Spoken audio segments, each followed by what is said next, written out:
If you could describe Billy Joe Saunders in one quick sentence, how would you do so? A sexy motherfucker. I'm gonna make sure he go right out the ring, and I might get on the top of the bucket or the rope and come down with a flying elbow kick. Who knows? Who knows? Hope you get hit by a bus today, you fucking wanker. Who the fuck is he talking about? Oh, great shot! Left hand, right hand from Maxwell. Well, where did that come from? I can hardly believe what I've seen. An astonishing turnaround. He gets to his feet, and he stops it! He stops it! And the first time was so nice, I had to do it twice. Favor of Tyson Fury. And judge at ringside, Phil Edwards scores about 113 to 113. Even a draw. The decision is a split decision draw. Ooh, how convenient. They can say anything the fuck they want and I don't care. I'm the can man. I'm more Mexican and the resist. He's a coward. He's all got and no heart. Pussy. Daniel Dibor, I am going to knock you out. You ain't ready for me, and you never have been, you never will be. All your knockout power and 10 men in that ring on the night can't beat Tyson Fury. I'm going to make you fuck yourself. Oh, go on, man. Yes, yes, yes. What is up? What is up, MC? Our family, another daily edition of the show live on YouTube, obviously podcast from iTunes, Spotify, radio, etc. I'm Matt, the Hipster Hunter. We're going to be talking all things boxing today, breaking down, previewing all of the weekend's action coming up, and talking all the news and rumors in the boxing world. Sorry for we don't have the usual Mr. Chimney soundbite. We don't have that right now. I'm rebuilding the soundboard since we got a new one. Apologies. We're going to get that all in order probably in the next few days. But digressing, let's get to the show. Without further ado, let me get to the co-hosts. Let's go out to Gary in Dallas first. Gary, how are you, man? I'm really liking this new seat that I get to sit in the middle and then go after you. I feel like the chief second, Well, to be fair, Gary, if I didn't have to create a new StreamYard, Rob was in the middle 5 minutes ago. So you got lucky. Lucky, then good. Greatness is often the result of circumstance. That is true. A wise person said that once, I bet.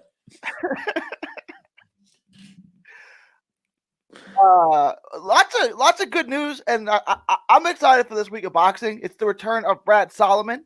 He'll be back. I remember him from his no-show effort against Virgil Ortiz a couple months ago. He is back. I forgot about that. Why, I don't know, because he's like 36, and his last time out he no-showed. So I don't understand. But some good fights to get into. The return of Caleb Plant. It's always good to see him, even though he's fighting a nobody again. But some good fighters in action, just against no one in particular. Rashi Warren this weekend, right? Yeah. Your boy Blair Cobbs. He tried to like me with excellent hair. Stop, Gary. Stop right there. Let's go to our other co-host before you start talking about your hair. Rob in the UK, aka UK Rob, aka Robbie Hearns, the Notorious. How are you, man? Yeah, I'm good. Good to be back. Another show. Yeah, Matt said to remind everybody we're not doing blog talk anymore. It's just like unreliable, letting us down, and why pay for it if it's shit? So if you want to call in, add Mixed Combat Radio on Skype, and you can have a chat with us about anything we're talking about. But and on that note, quickly, if you call in on Skype and I don't answer your call, please call again. It's over there in the corner. I'm not looking at it, so I have to consciously go and be like, oh, let me go look at the Skype computer. So if you don't get in once, call in again. Don't worry about it. I might even call you back on my own volition, so don't worry about it. Just keep calling in. It's okay. And Casual Bass Guy makes a good point. Happy 50th birthday, Rob. To everyone out there, it's Robbie in the UK's 50th birthday today. So happy birthday, Rob. It's not, though. It's A, not my birthday. B, I wouldn't be 50. But what is 30 years old today is the biggest upset in boxing history. Tyson Douglas? 30 years ago today. Oh, that's today? Oh, I didn't even see that on the timeline. Me either. But once you said it, like I looked at the date, I realized what it was. Yeah. So yeah, shout out. A factoid of the day.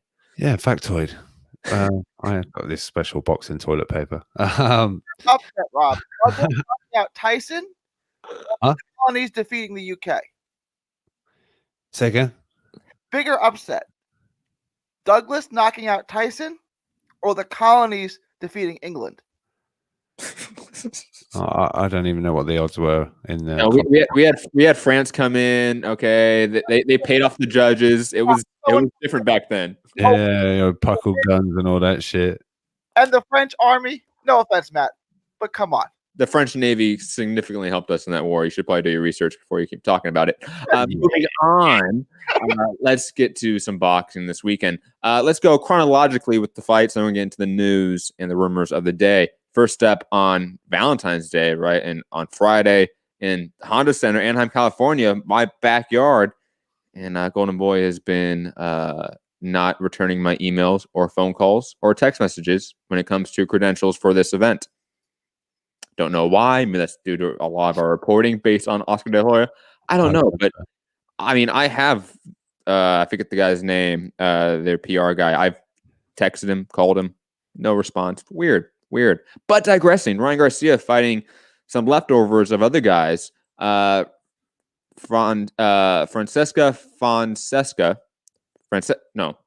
Yeah, whatever his name is. I don't care. The guy that lost Tank and 2. Look, this card is one of those that's a setup for the Ryan Garcia Roy Linares fight, obviously, later this year, right? Both guys are fighting on this card. Roy Linares fighting Carlos Morales, actually a semi-decent opponent, I would say. Like, not a bad opponent. Fonseca is a far worse opponent, in my opinion. But clearly, this is a pointless endeavor, a pointless waste of time to get to a fight that is actually worth our time. And Ryan Garcia, Roy Linares. And I am blown away because Rob alerted me to this, that they opened up the top tier of the Honda Center. That means they're probably going to reach over 15,000 people in the Honda Center in Anaheim, California.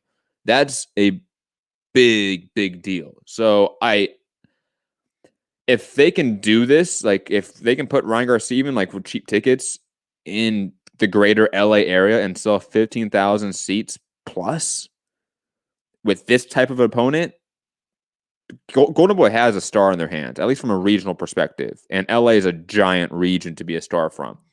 However, I just don't care about the fights. Like you said, Alex Rocha versus Brad Solomon, that's a all right little fight, right? Nothing great. I mean, I like Alex Rocha, I like him. Brad Solomon just had a fight against Virgil Ortiz and got just wrecked. So, like, I feel like it's kind of mean to Brad Solomon. This card just, it's an odd card. It's a card that doesn't make a lot of sense. It's a card that has nothing really appealing to it, in my opinion. And on top of it, it's a card that can now be used as an excuse to make more of these for Ryan Garcia and actually make money. It's a weird predicament we're in as a boxing community. Guys, I don't know who wants to jump in here first on this card, thoughts on it, because do we really need to break down the fights? We don't need to for this card. Thoughts on the card, thoughts on what it could mean, and like Rob alerted us off air yesterday, the fact that this is selling so well in terms of ticket sales, what could that mean long term for Ryan Garcia and Golden Boy? Gary, I think you want to talk first. Jump in. It means that Ryan Garcia has some drawing power.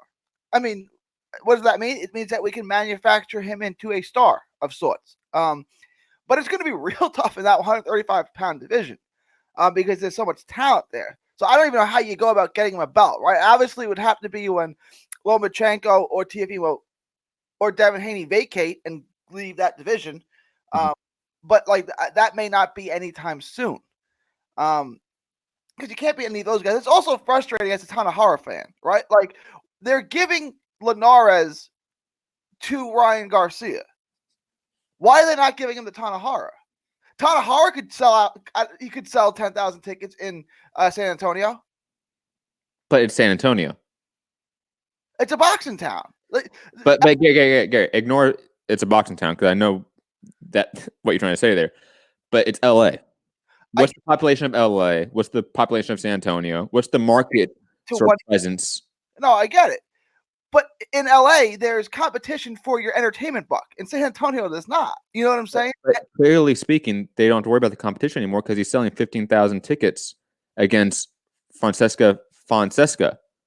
Yeah. No, that's good. And especially during basketball season when arguably two of the best teams in the NBA are both in LA, right? Just down the road a bit.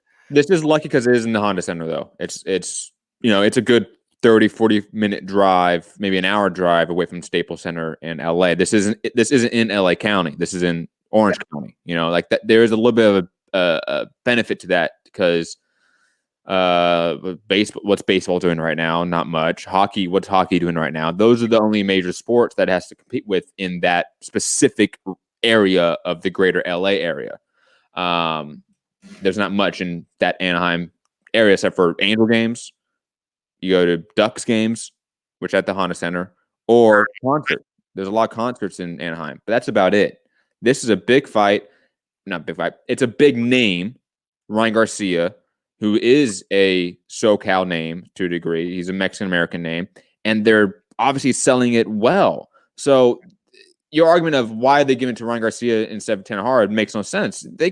10,000 tickets in San Antonio is going to make half the money as 15,000 tickets in LA.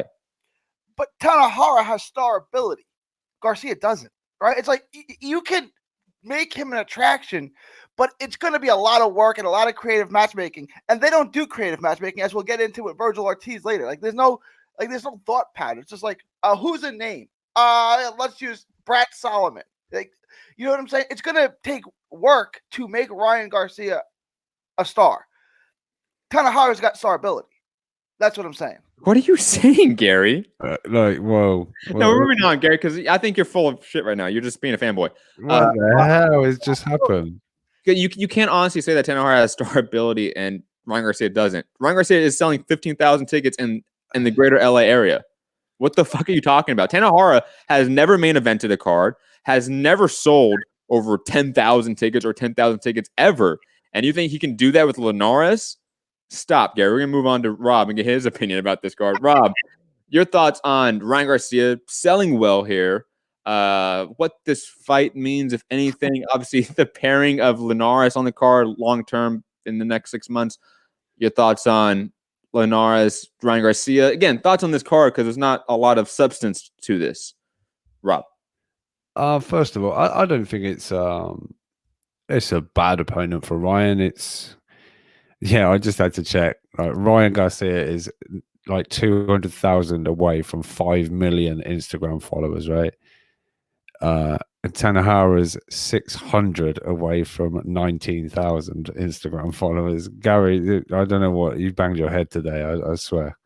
Man, Tanahara has way more star ability than Garcia, obviously. Yeah, if only Ryan could catch up. Holy crap. Yo, Ryan, go with your profile, man. Yeah, get your profile up. Then you do some numbers. Oh my god.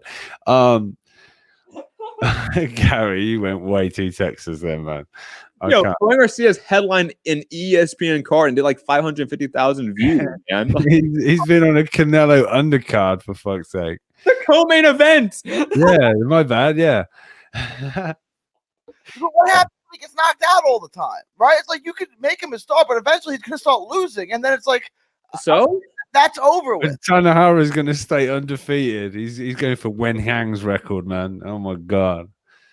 There's only so much you could do with Ryan Garcia because the skills aren't there. There's only so much you can do with Tanahara. He can beat Haney. He can beat Garcia.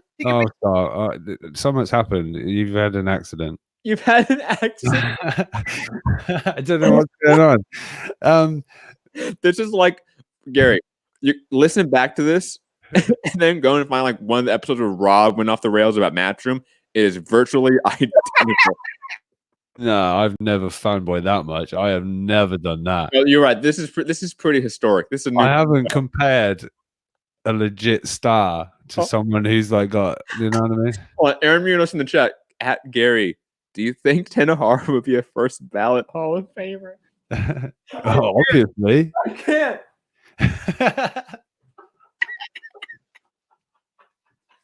Oh my god. You've really, yeah, you've done it. We've had a good start to the show. No, I don't mind this for Ryan. It's not a bad, it's not a horrendous fight. It's someone who's been in there with other competition and stuff. But yeah, it's not like groundbreaking stuff. But it's obviously selling well. That top tier has been open, and anyone in that area, $25 is the price. If you want to get in there, you can get up on that top tier for $25. You know, it's nothing, right? You can go and catch a night of boxing. But yeah, he's shifting tickets, and I think we're gonna get into it later. But that kind of thing will make a difference when it comes to making a fight with Tank that we possibly could see. But we're gonna save that for later on the show for my own sanity. you see, like he replied to that. I don't think I mean, I'll go through Tanahara's post. If he's called out Tank, I'll check it, but I don't think he replied. Like, who the fuck is that? Let's quickly move on to the obvious next fight after this, guys. Obviously, that Tank stuff, and Oscar gave an interview to SiriusXM. We're gonna get to that later on the show. But clearly, and this has been reported as well, Ryan Garcia Jorge Linares is the next fight after this. So this is a setup doubleheader for that fight, right? Thoughts on how that fight goes? Because I think that's the fight where we kind of find out how good is Ryan Garcia. He's now spent, what, a year or two? Well, theoretically, when he's going to be fighting Jorge Linares, it'd be, what, 2 years with Canelo's camp? You've now had enough time to make improvements to make that turn. Let's see it. We saw you blow out Romero Duno in 30 seconds, and that's cool. Like, because Romero Duno is like a Joet Gonzalez to me. Like, he got built up by a promoter without fighting anyone. Cool. But Linares is a legitimate veteran. You know, he may be over the hill, but he's still a legitimate veteran. That still means something for a prospect to beat Jorge Linares. So, guys, thoughts on how that fight goes down? Probably the summertime is where I'm guessing this fight ends up. Maybe they fast track it if no one gets hurt this week to Canelo card in May. I mean, that's possible.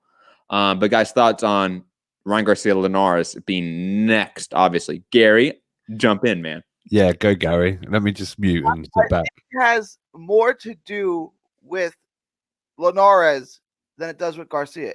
If Linares was the Linares that beat Luke Campbell, he beats Ryan Garcia. We saw him fight at one. If he was the Linares that lost to Lomachenko, he beats Ryan Garcia, right? If it's that lightweight version of him. If it was the Ryan Garcia that we saw against Pablo Cano, he's probably going to lose, right? But that was at 140. So let's bring him back down because he comes up from featherweight. Don't forget, right? Featherweight was probably his best weight class, and then he went up to 30 and 35, and then all the way up to 40. So bring him back down to 35, where it's a better fit for him. If he still has the skills that he had against Luke Campbell and Lomachenko and those guys, he beat Ryan Garcia. Like, I'm not impressed with Ryan Garcia. He's got good hand speed. He's got some athletic ability. I still don't think he's a finished product, not even close. And, like, he's had some tough fights already with guys that are not nearly as good as Linares. Quickly, no one is saying Ryan Garcia is a finished product. I don't know where you're responding to that. No one on this show, no one in the world, his own promoter, no one is saying Ryan Garcia is a finished product. Guy who's a 3-division world champ. But it's also a 3-division world champion that just got knocked down in the first round not too long ago. Hasn't really been seen. You know, that over-the-hill factor is there. Like, you can't ignore that. It's Linares circa the Luke Campbell fight or the Lomachenko fight. But we're no longer there. That's 5 years ago. Is it really that long ago? I mean, the Corolla fights are probably going on 5 years, right? I would have said it was 2 years ago, but maybe you're right. I mean, when you get to my age, like the Loma fight, yeah, that's about 2 years ago. But like Campbell, Corolla, that's pushing 4 or 5 years ago for sure. But if he's anywhere near that level, he beats Ryan Garcia, which is what I'm saying. Like, it seems like he. I agree with that. But he's no longer at that level.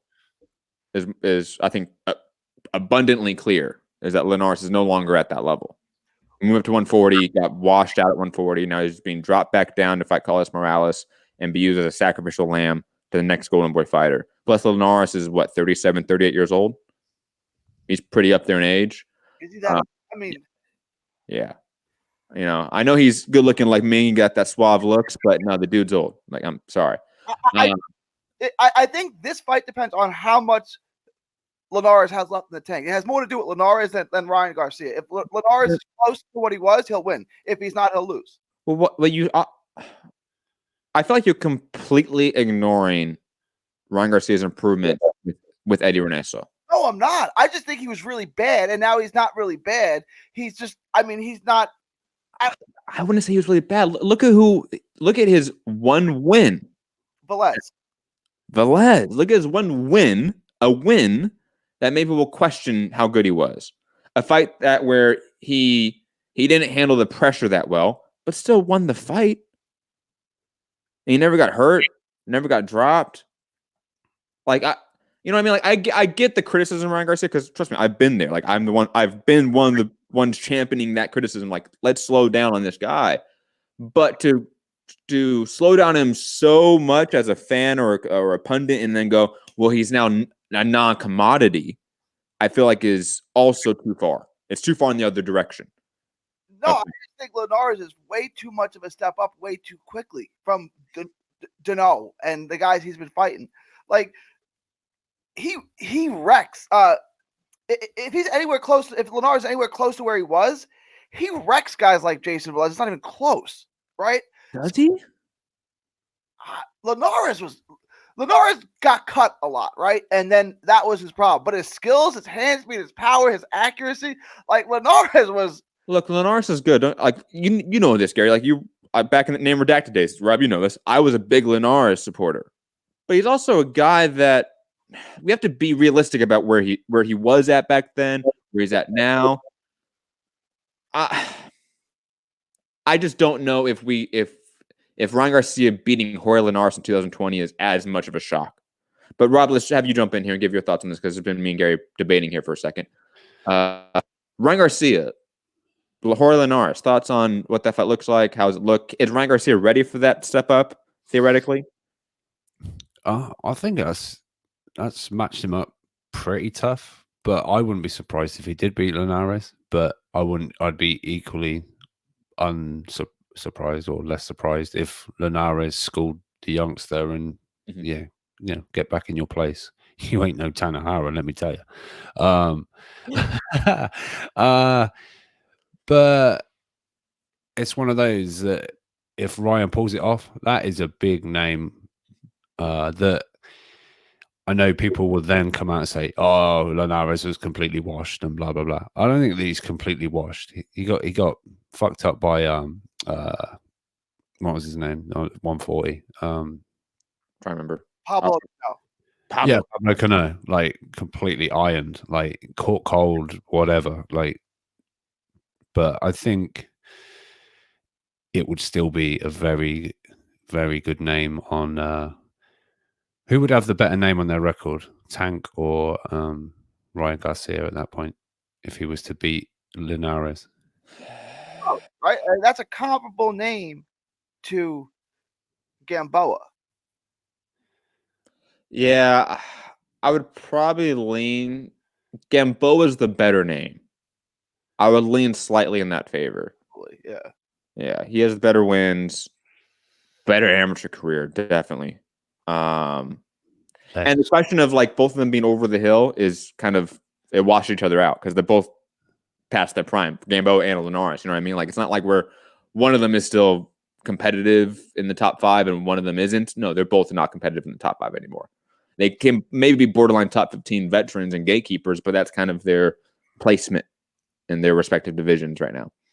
But yeah, I just think if Ryan Garcia was to get a Linares on his record, that's pretty something at 21 years of age, regardless if it's a completely washed or not quite the same Linares. That's still, you wouldn't expect a 21-year-old kid to come in and to do that necessarily, unless you're like I've had a slight turn on Ryan Garcia. I was like, height job. He's just a fucking Daniel LaRusso, not a good-looking kid, but you know, someone's gonna have to teach him something because I don't think he's all that. Yeah, he can hit that weird fucking spring bag thing and look really good, but in a fight, does he want to get, does he want to get hit and shit like that? Is he going to be able to take a shot? But I've slightly turned on him now, and I think he for me, Ryan Garcia is improving. Gervonta Davis is treading water, or even I wouldn't use Gervonta Davis as the comparison because at least he has guys. I'm just saying that, as far as them coming up, trying to potentially meeting. I wouldn't, because Gervonta Davis has been a champion already. Devin Haney, who's just now a champion, air quotes, he's the right comparison for Ryan Garcia. Because that's when you start talking about who has been progressing, who hasn't been progressing, who hasn't been looking as good as others, who is starting to fight better competition, who isn't. I would say Fonseca is a better name than Alejandro Santiago. And even Fonseca isn't that good. No, Fonseca's not that good, but he's not that bad either. You know what I'm saying? Like, he's probably a top 20 guy. I mean, 25-ish. Yeah, 20 to 25, I would say. I mean, he's not that bad. He's got skills. He knows how to fight. But he's going to lose to everyone who is good. I'm going to go on a limb. Ryan Garcia beats Jorge Linares. And I think he knocks him out. And I also think he styles on him from a boxing perspective too. I think that will be his coming out party in terms of ability. That's when he will let us know he is a top 5 player in the division. I think I'll be able to answer that question better after Linares gets back in the ring. And obviously, even because Carlos Morales isn't a bad fighter for Linares either. Like, that could be a tough fight for Linares. That's what I'm saying. It's a veteran opponent who, if he looks good against, I would say, he might not be back to where he was 5 years ago.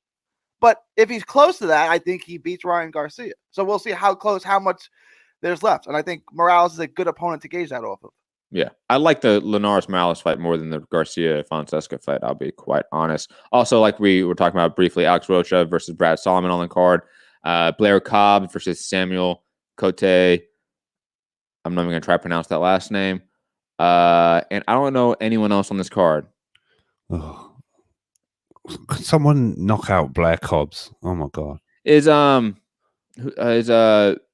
Viktor Melakuziev? If you know Melakuziev, that's my guy. That's the guy I was all hyped up on. My guy, you're gonna have to narrow it down. His fight isn't official. I think it's pending approval. Oh, it's this guy. I like this guy. Yes, he's really good. He beat Von Alexander, and he beat Clay Collard, who obviously just beat Raymond Guajardo. Yeah. Okay. He's got freakish. He looks like a big, slow, doofy offensive lineman, big white guy but then he's athletic and stuff. This is freakish. He's a little bit chubby. He's a little bit chubby too. He is. Yeah. I like him. Yeah. Nothing like what he looks like. Let's move on to the Caleb Plant card in Nashville, Tennessee on Fox. This is a Fox card, not an FS1 card. Not a Showtime card, not a Showbox card. This is a Fox card. It's on channel, for me, it's channel 4. I don't know what it is for anyone else around. No, sorry, channel 11. Channel 4 is ABC. You probably see a load of Wilder Fury adverts on it. You're going to get tons. This fight is trash. This card is trash. There's no redeeming factor of this card, similar to the last card. There's nothing that I look at and go, I can get behind this fight at least, or this prospect at least. No, not really, not to a significant degree. Caleb Plant versus Vincent Feigenbutz, who is surprisingly getting us a lot of viewers and commenters from Germany. Shout out to all of you German listeners. Your man's going to get knocked out and within 6 rounds. Sorry, Feigenbutz. Or Vegan Butts, as we call him here. He is a guy that he makes Callum Johnson look like a boxing savant. Why did you do that? Why did you use Callum Johnson? A very basic brawler. I like Callum Johnson, but that's kind of what he is. But Vegan Butts makes him look like the next Floyd Mayweather. I honestly don't know how this man became a mandatory other than just pure money greasing the wheels of sanctioned body rankings. I don't know how this man is in a position to where he can fight for a fucking title. But hey, this is where we're at in boxing. And it's on Fox. PBC thought this is their best foot forward for the casual audience on free TV was Caleb Plant versus Vincent Feigenbutz. I really have nothing else to say about this. Guys, thoughts on this card? Also, like I said, Brian Perella versus Abel Ramos. Austin Dulé versus Diego Magdalena. Leon Lawson III versus Fonseca Javier Castro. I just don't care. Guys, thoughts? Gary, Plant. I like Plant, but this card, this fight's trash. Look, the card is trash. What it is you get to see Caleb Plant. I wish it was against someone decent. You know, you said he gets knocked down in 6 rounds. Probably. It's going to be like, how tough is he? You know, how much of a beating does he want to take? How durable is he? Because he's not going to offer up any resistance, right? It's just like a matter of how much of a beating can he take. You know, when I was doing piece on who would be the fighter of the decade for this decade coming up, right? Like way too early prediction. Caleb Plant's on that list, right? Because he's the right age. He'll be good for the full decade, and he will have eventually a chance to potentially fight Canelo. And you think the fighter of the decade is going to have to go through Canelo? This is the wrong start to the decade. Like, I mean, look, I understand you have to take your mandatories, but this guy should never be a mandatory, and this fight is ridiculous. He already took his victory lap against Andy Lee. Not Andy. No, Andy Lee's an actual good boxer. It's Mike Lee. That fight was ridiculous. But I'm fine with taking a victory lap. You can't have 2 victory laps. You want to fight in your hometown, at least fight a top 15 guy. You know what I'm saying? This fight. That was the victory lap. This is on the victory lap returning for the homecoming. But unfortunately, it doesn't look like look like coming out for his homecoming at the moment. But of course not. I mean, who would want to see this? Like his hometown crowd. Austin. No. His hometown crowd doesn't even want this garbage. I would guess not. Why would you pay $70, $40, whatever it is for the cheap seats, right? To go and watch this when you can watch it on Fox for free when it's a shit fight. If like the only people that are actually there supporting him are like his family and friends and people they get free tickets to. Like this is a garbage fucking fight. And if they wanted him to have a hometown coming out party, make him fight, I don't know, Andre Durrell. Somebody that like people know, like the boxing community know to a degree.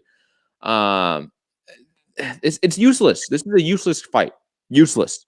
Bring James DeGale back. Yes. No, I get that it's totally useless. Except we get to see a really talented fighter. You know, and I think he just got married too, right? Didn't Caleb Plant just marry Jordan Hardy? Yeah, they officially got married. Okay. They've been together forever, though. Maybe he's been out of the gym for a while, and this is a sparring session. I don't know. But the fight, yeah, Matt's right. The fight is ridiculous. It's not competitive. And I think Austin Dulé is also from, I don't know if he's from Nashville, but he's from Tennessee, right? Yeah, I think so, yeah. And he's a decent prospect, good-looking fighter with 1 loss. I think his loss came to Colbert, didn't it? Yes, and then he has no contest or a draw. Okay. But, I mean, he's a fighter who they believe in. I mean, again, the fight's not good. The card's not good, except, you know, we'll all watch it because we get to see a special talent in Caleb Plant. And I want to point out before Rob jumps in really quick. Sorry, Rob. Pointing out it's a mandatory is not a defense of this fight or card. Like, I think that is actually even more of a point as to why this is egregious and disgusting. Because how is this a mandatory? The sanctioning bodies are supposed to make good fights happen. Like, they're supposed to force good fights. Instead, they forced this. Like, that's not a defense of this fight. Is that, oh, the system's like this. The system's bad. Rob, jump in here. Are you excited to see Caleb Sweet Hands Plant, right? Isn't that his nickname? Sweet Hands? Sweet Hands, yeah. Yeah. Hope he's got a sweet chin because this guy can crack, but he will throw the kitchen sink, I think, for about 5 rounds, and then the gas will, yeah, he'll be gone. So Plant with his skills, not that he has to stay away from him. I think he's good enough to, you know, probably make him go backwards at times. But this guy does actually, he's got quite a heavy knockout ratio, but I think he will spend himself quite quickly trying to land one of the bombs, and then Plant will cruise and probably get him out of there. More of a exhaustion / knockout than a, you know, sweet, timed, perfect, heavy-handed shot from Plant, because, you know, I'm not saying Plant can't hit, but, you know, he's a kind of a guy that is moving when he's throwing. So if he was to plant his feet, maybe he would have even more on it. But I think out of exhaustion and just timing and accuracy, Feigenbutz will be kind of dealt with pretty easily. But yeah, I mean, shout out to Box Nation. We're getting Ryan Garcia, we're getting Caleb Plant, and it sounds like a great lineup. But then both cards on Box Nation this weekend. Yeah, it's actually kind of nice that Box Nation like got revitalized by Premier Sports. Is that what it's called? Yeah, that's where hockey stuff is. Yeah, but who done the I'm trying to remember. Eubank and Korobov, wasn't it? Did that suddenly land on there? We could tune in on that, and it was like for a £12 subscription per month. We could watch Eubank, but they've jumped in and helped Box Nation. So shout out to them. Yeah, we never really got Golden Boy cards unless it was Canelo, and then it was up to BT or Sky to bid for it. But yeah, Ryan Garcia. I'll check the schedule, see if Tanahara's next fight's going to be on there. But don't worry, he'll be on the undercard. Somebody more important. I'll get back to you on that one. If Tanahara actually starts winning shit, like I will resign. I can't do this anymore. You know how annoying Gary's going to get if Tanahara actually wins some shit. Oh my God. I'm out. I'm so glad when his guys lose. Yeah, it's so good. The only one I'm okay with winning is Ortiz, Gary. If Virgil Ortiz wins some shit, I'm cool with that. I like Ortiz. He's funny on Twitter. Okay. You know, right? Like he has a personality, he just has trouble like in interviews. Yeah. He's definitely a young guy, young kid in the game, and it just takes time, like that. And we're gonna get into a different topic and a very different type of topic, but in terms of like publicists working with fighters, I feel like that doesn't happen as often as it should.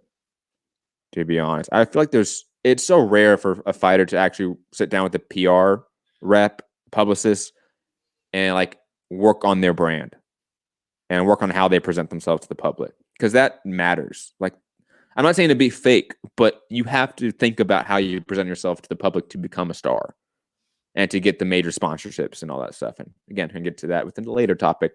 Moving on. Also, brief mention of non-televised fights this weekend. Trying to get to it.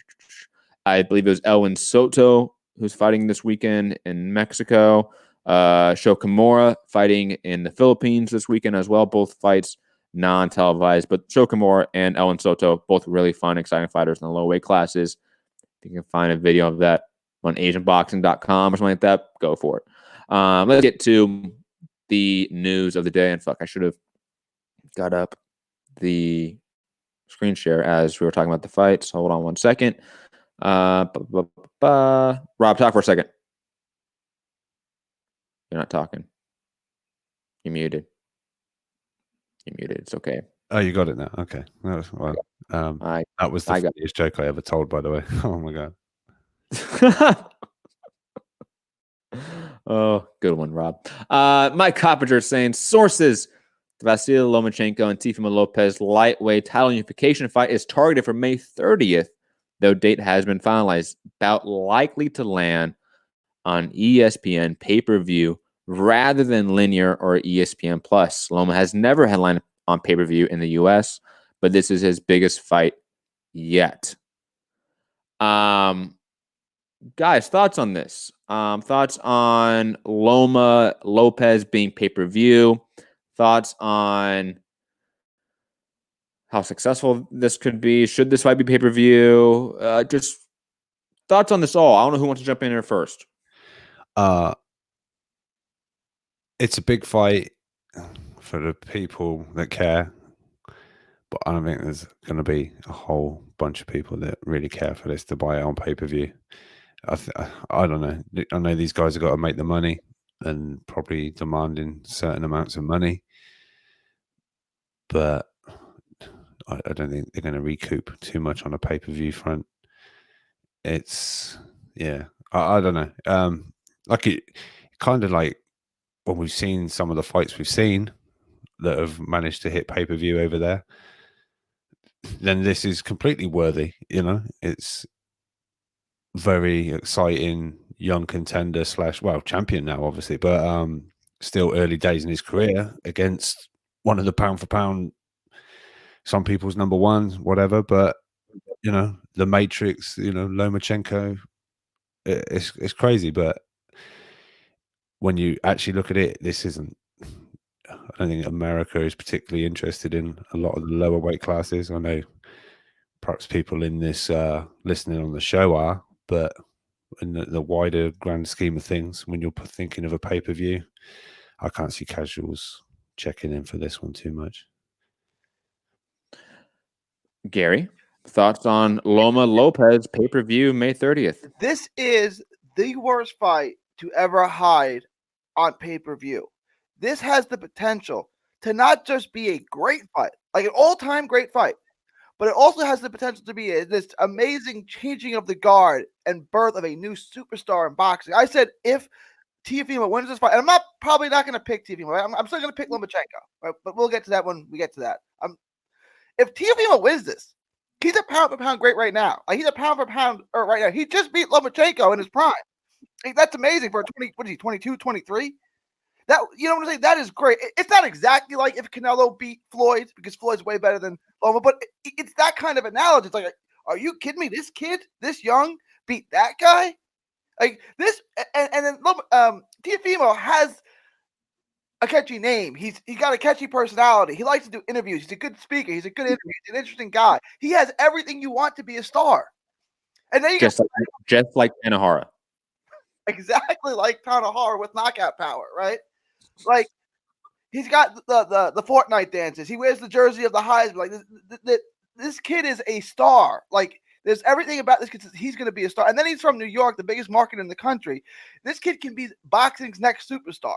This is so short-sighted. And you might do a decent number. You might do 250. I don't know. You don't think so? Yeah, that's probably high. I think you do 200. This does maybe. I'm emphasizing that word specifically. Maybe Ward, Kovalev, Crawford Khan numbers. Yeah. This does less than Crawford Khan, in my opinion. I think it does as well. That's why I said maybe. It's ESPN and it's Aram and it's Loma. They love Lomachenko. So I could see them pushing it a lot to where it kind of overperforms. But even if it overperforms, it's not a pay-per-view fight. ESPN has the money to put into this fight. Look at the money they gave to Tyson Fury to fight Otto Valine and Thomas Schwartz. Like ESPN has the money.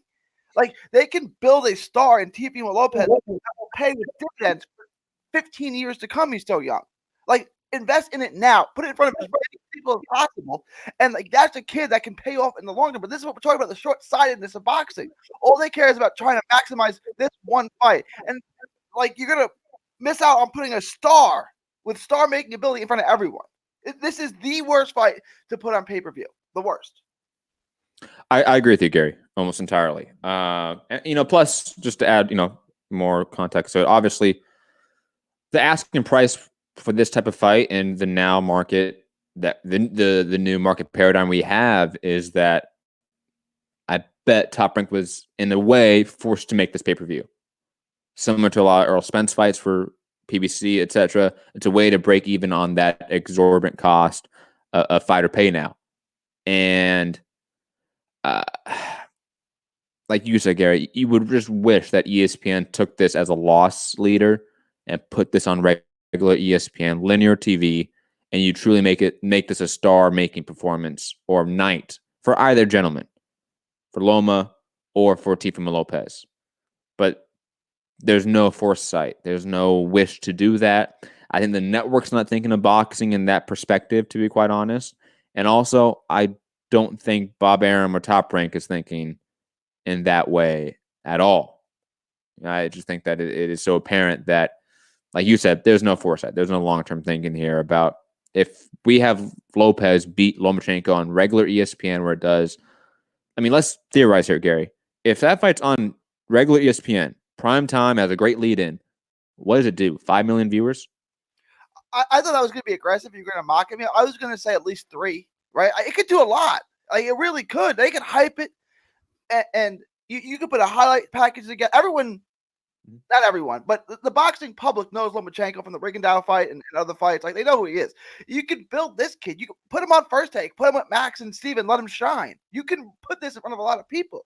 But if you put a $70 price tag on it, now you're going to put it in front of 150,000 people instead of 5 million. Yep. I agree. What sort of May 30th? What would that be, Gary? What kind of sports would be happening and possible lead-in for that? NBA Finals. Yeah, that'd be good. That'd be a lead-in though. Yeah, and baseball. So not much. The NBA playoffs, because baseball in May 30th. Boy, you gotta be a hardcore to be in a baseball in the end of May. I mean, yeah, fair one. But yeah, NBA playoffs straight into lightweight unification. Yeah. Show Teofimo's highlights, his backflips, his fucking dances, his celebrations, and all that. Show Loma doing his thing. Yeah, it'd be huge on ESPN. I think could do a really big number. When I'm saying that specifically again, when Teofimo Lopez beats Lomachenko, they are going to lose out on a, like Gary said, the next superstar of boxing by making this on pay-per-view. When this fight doesn't belong on pay-per-view.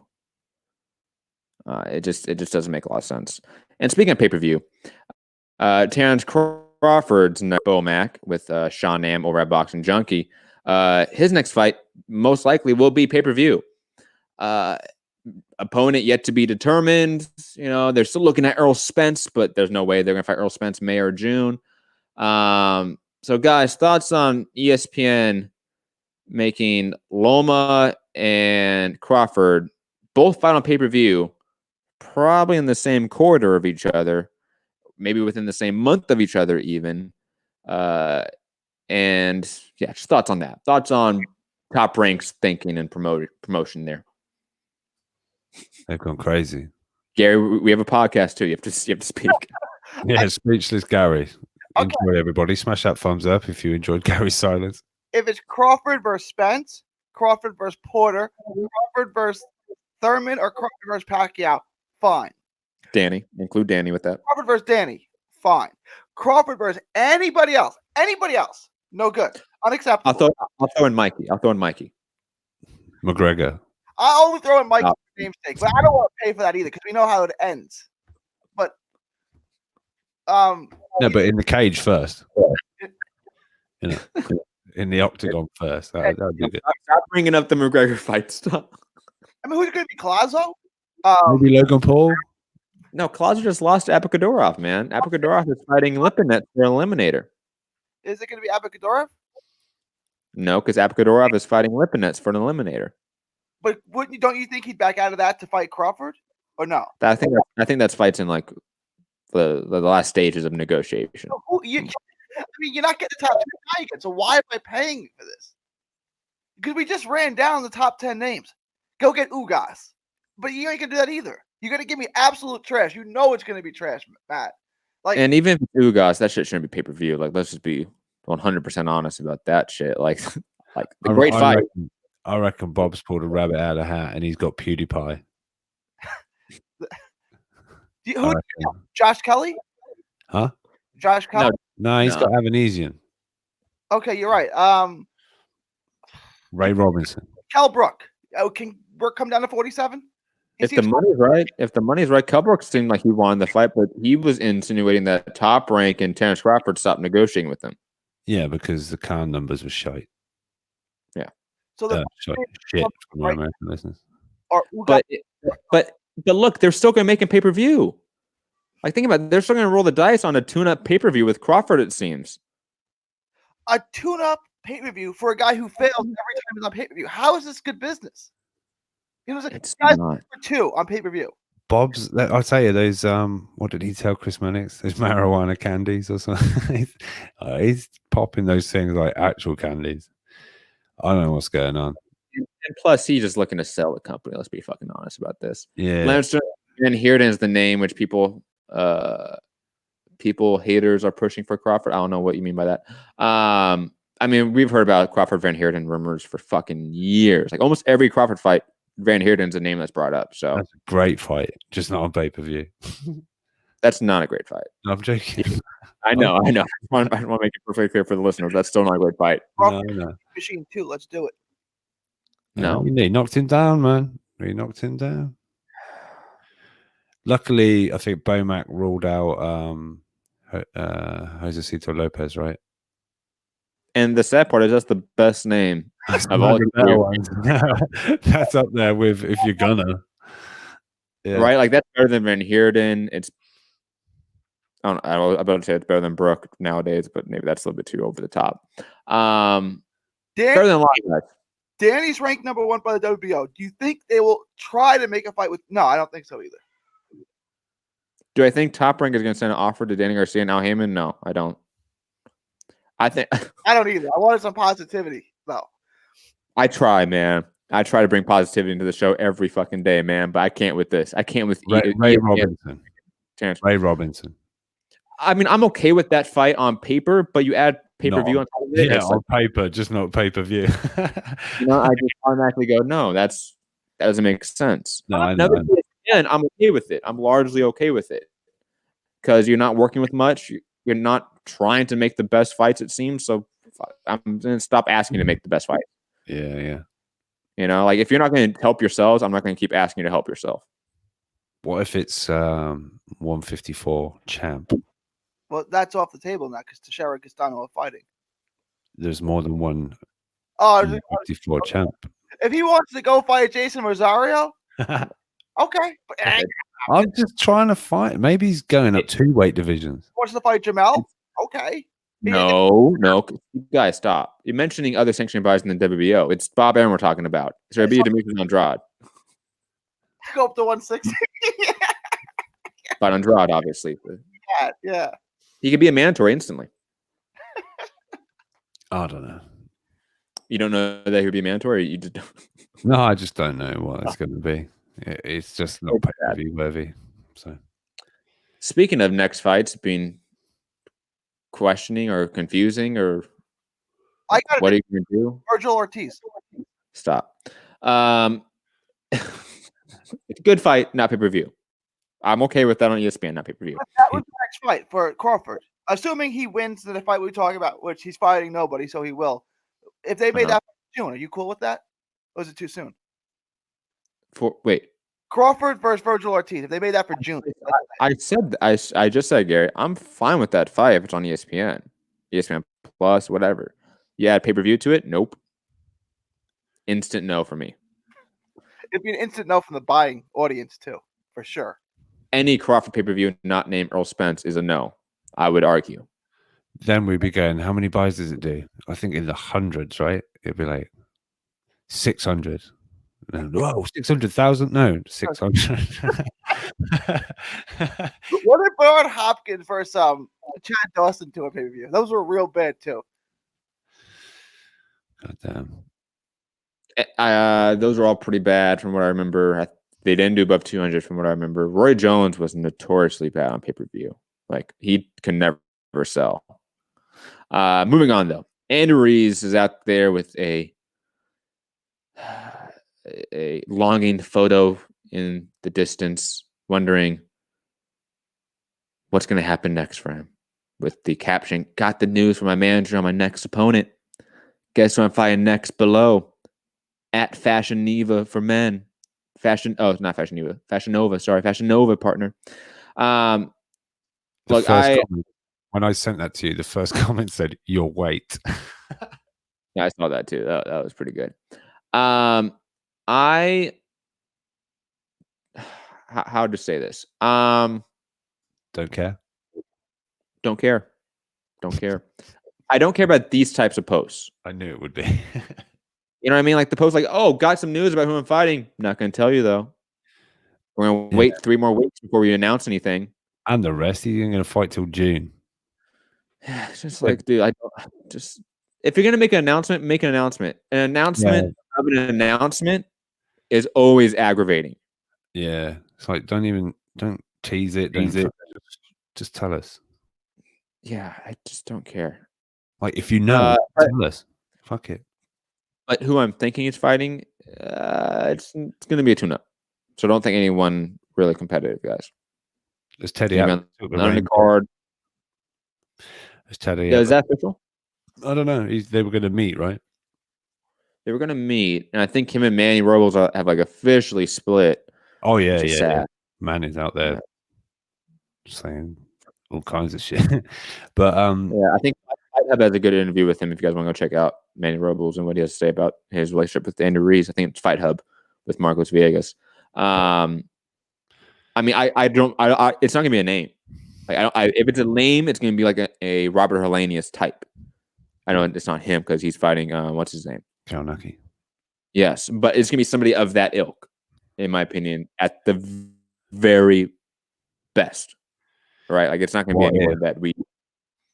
What if it's we saw how Dillian White fared against Marius Vac? Let me show you how to deal with Marius Vac. It could be whack, right? Gary, any thoughts? No, this is silly. This is the picture. It's like it looks like an ad for an antidepressant. Like, it's looking like I'm gonna take a shit and I'm gonna get something to eat. Yes. What shall I order in a minute? Yeah. You see him with the Lamborghini or whatever car or whatever the fuck it was. And in the passenger seat, there was a takeaway food box. It's like, it definitely looked like a Little Caesars pizza box too, which is fucking hilarious. Okay. I mean, like, I like Little Caesars as somebody that likes cheap food because I am poor. But I mean, you're Andy Ruiz. You're driving a Lamborghini with a Little Caesars box next to you. Like, what are you doing, dog? Like, you can't buy better pizza? Like, Blaze has better pizza. What are you doing? No, let's move on. Buy a salad. Fucking hell. of the bad pizza chains, Little Caesars is the best. It is.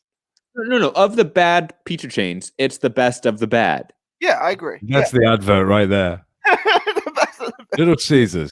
We're the best of the bad. Yo, it's a $5 pizza, hot and ready whenever you want, Rob. Okay. I'm not. Yeah, crack on. And the breadsticks, I will admit, are pretty fucking amazing. Pizza chain. But that advert's great. Little Caesars. It's the best of the bad. Liam Roskell in the chat saying, I'm hearing Ruiz Jr. versus Kalatsi. That wouldn't be bad. Better than what I would be thinking. Moving on to Gary's favorite fighter in the world. Sources: Vergil Ortiz, Samuel Vargas have agreed to terms for a welterweight fight March 28th at the Forum in Inglewood, California. The bout will be streamed by DAZN. If Ortiz wins as expected and suffers no injuries, he could turn around and fight again May 2nd on Canelo undercard, writes Mike Coppinger. Gary, thoughts on your man fighting Amir Khan's leftovers? I mean, this is epically bad. What are they doing over there at Golden Boy? Like, you have the best young fighter in the sport of boxing, right? The best fighter under the age of 23. You have him. Samuel Vargas. And then you're going to turn around 6 weeks later. You're not going to put him in the ring with a killer because he just fought 6 weeks ago. So it's like, just scratch this and put him in the co-main against a good fighter on the Canelo undercard. Like, there's no purpose. I know you wanted to headline, but he's headlining a card against Samuel Vargas. He did knock down Amir Khan. He did. And I will add, it's at the Forum. And you know me, Gary. I love the Forum. This fight does not belong as a headlining fight at the Forum. Are you going to go if they'll return your calls? If Golden Boy returns your calls? Yeah, of course I will. Okay. Look, they need to return my fucking calls. What's weird though is there's nothing even on the Golden Boy website for like credentials for that event. Like I found where there you can get credentials. Shout actually to weird shout out because we don't always get along. Mark Ortega from PBC and Fox, he helped me out and sent me the link so I can apply for a DAZN card and Golden Boy. And Golden Boy's like, nope, sorry fam, not today. I don't know, man. I don't know. Also, by the way, Rob, I believe I found the link for Frank Warren credentials. I forgot to send it to you, but I will send it to you. Oh, okay. I wanted to talk to you. Shakur Stevenson at the theater at the Garden, the small building. I think I want to go to that. I want to apply for that. Are you okay? Do you need me to do it for you? No. Oh, fucking hell. I mean, I can if you want me to, but you have to tell me if you want me to. Off the show. And when you tell him, could you do it for me? Don't be surprised he said, "Woo, you could do it yourself," you know. Okay, that's I only say that to Rob because Rob has done it himself. Yeah, once. I just want to give you a heads up. I can do it. Once and a half. We'll talk about off here. I think. No, yeah, it's no, funny, I'm I know. going into that. And Top Rank, I mean, we should be able to get in Top Rank, no issue. Top Rank's very easy to get into. And Matchroom, Top Rank, I mean, consistently speaking, they're very easy to get into. And now that I'm actually on the email chain from Swanson, PBC cards shouldn't be an issue at all. Even though me and her got into a little tiff. That's what I'm saying. Like, not with Kelly Swanson. Oh, we're gonna be fucking blacklisted, man. Coffee. I wasn't gonna say hold on. I wasn't gonna say I didn't say anything to her, but I did say something to her. But you know, it is what it is. Respectful. I'll give my thoughts on it briefly. I was respectful, Rob, but it's beside the point. She was dressed out. I respectfully asked you to fuck off. I did not say that.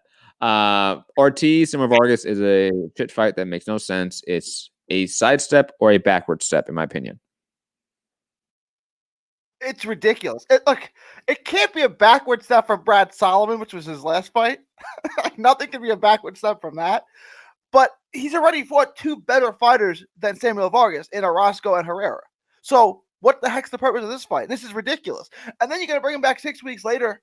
And you're not going to put him in the ring with a killer. This is absurd. Like, this is one of the worst ideas I've ever heard. On pay-per-view?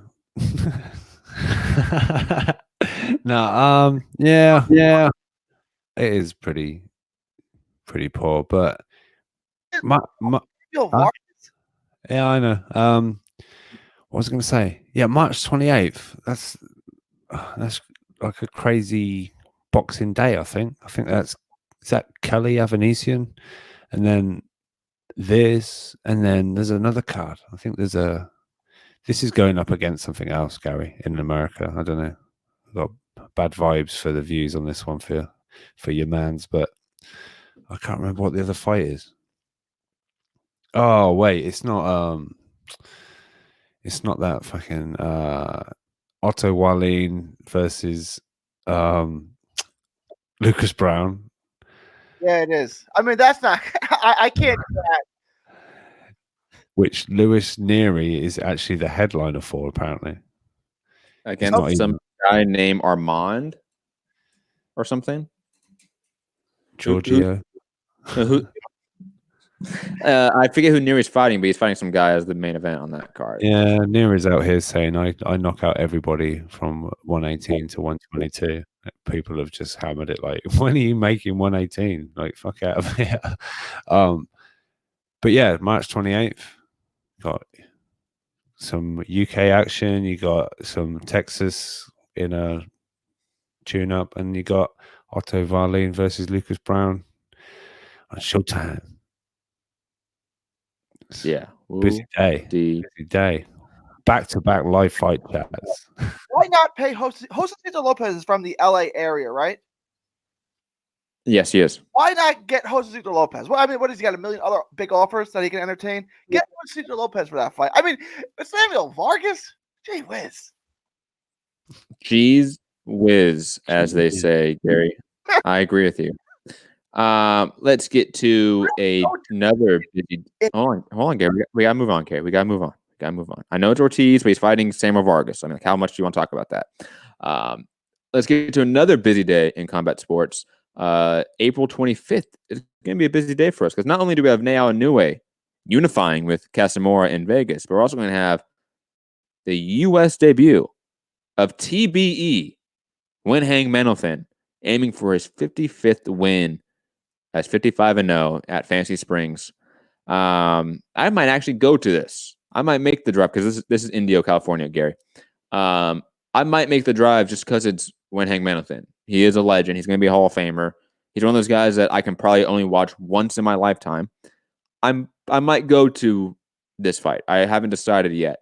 Just like I made it an effort and a mission to go and see Nao Inoue when he had his U.S. debut on the Superfly 2 card.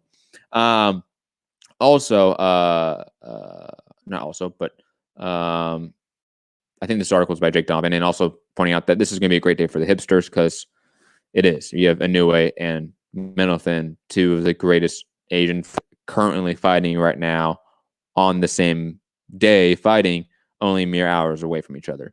Guys, thoughts on Wenhang Menothin making his U.S. debut in Fantasy Springs, California? I can't wait. I want to see him. I'm able to actually watch him on the American card. And I think that, if you get a chance to go to get credentials and go out there, absolutely do it. I mean, again, how many Menothin fights are you really going to get to cover? So, yeah, absolutely. I'm into it. Yeah. I mean, it's why, I will always hold up, me, working Canelo events in such high regard because it's Canelo. Like that, he's a legend. Like it means something. The fact that I've interviewed him, that I've interviewed Eddie Reneso, that I've worked those cards and worked those events. Similar, like Nao Inoue, like that means something that I was able to just watch him fight. Roman Gonzalez, I was able to watch him fight numerous times. When Menothin's going to be on that list for me, probably of guys I just have to see. And it sucks. Didn't he sign with PBC, right? Or was it Golden Boy? Who did he sign with? Rob, Gary? Wenyang? Yeah. Wenhang, whatever. Yeah, Golden Boy signed him, right? Golden Boy signed him. Thank you. Mm-hmm. It's sad that they have not featured him more. Or at least somehow found a way to telecast his events in Thailand on DAZN. Super sad. Rob, Gary, any other thoughts on Wenhang Menothin? No, can't wait to see him. Let's move on. Can't wait to see him. Oscar De La Hoya was on. Sorry, I said it was Sirius XM. It wasn't Sirius XM. It was an AM radio station. AM 570 LA Sports. I don't know this radio station. And he basically, I'm not going to play the clip because A, I don't trust my internet right now, and B, I just don't care to play the clip. Quote, you have your fighter Gervonta and I have my fighter King Ryan. Let's make this fight happen. If Ryan wins on the 14th, let's stage a fight. I don't really want to see a Gervonta Davis-Ryan Garcia fight right now for a variety of reasons. I just don't care about this matchup. And plus, I think it just doesn't mean anything right now. Like there are so many other meaningful matchups for either guy in the next year that they could make. This is not one of them at all, in my opinion. It's only big because both guys do a lot of numbers online. And that's why the promoters want to make it, because it presents money, and it's short-term money. Guys, thoughts on Oscar begging Floyd Mayweather to make this fight with Ryan Garcia and Gervonta Davis? He can't get Floyd Mayweather out of his head. Talking about living rent-free in someone's head 24/7. I want this fight so that way Hector Tanahara can fight Linares. That way Ryan Garcia will go get knocked out by Tank Davis. We can stop talking about Ryan Garcia for the time being, and Tanahara can slide into Linares fight. And Linares can outbox Tanahara and win a decision. Sounds great.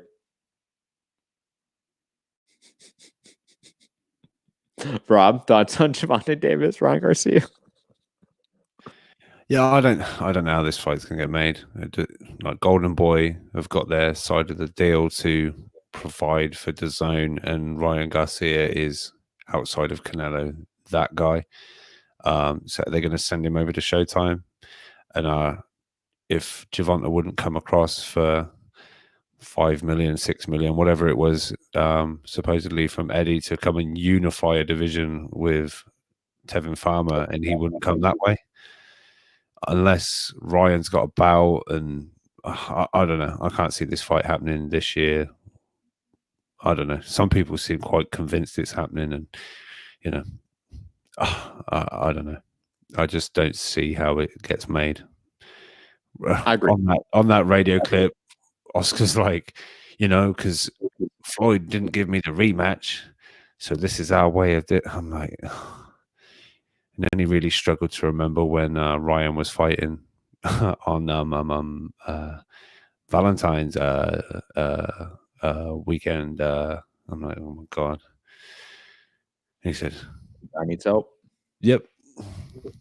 But yeah, I Guy mean, needs the help. show he was on, I don't think they were like a boxing. I don't think they knew because he said Floyd's Tank's promoter, and they went, "Oh, is he?" It's like, unless it was pure sarcasm. Oh, is he? Oh. It's a mainstream air quotes because it's AM radio. Like, Yeah. radio. Regular sports station, they have no idea what boxing is. Yeah, but I mean, look, I love the fight, but I don't think it's going to happen. Like very casual people. I'm not talking about casual fans. That's a very different demographic of people, in my opinion. Like that's people that watch NFL regularly and then watch 4 fights a year, right? I'm talking about like the casual people that watch the Rocky movies and have seen one fight, maybe.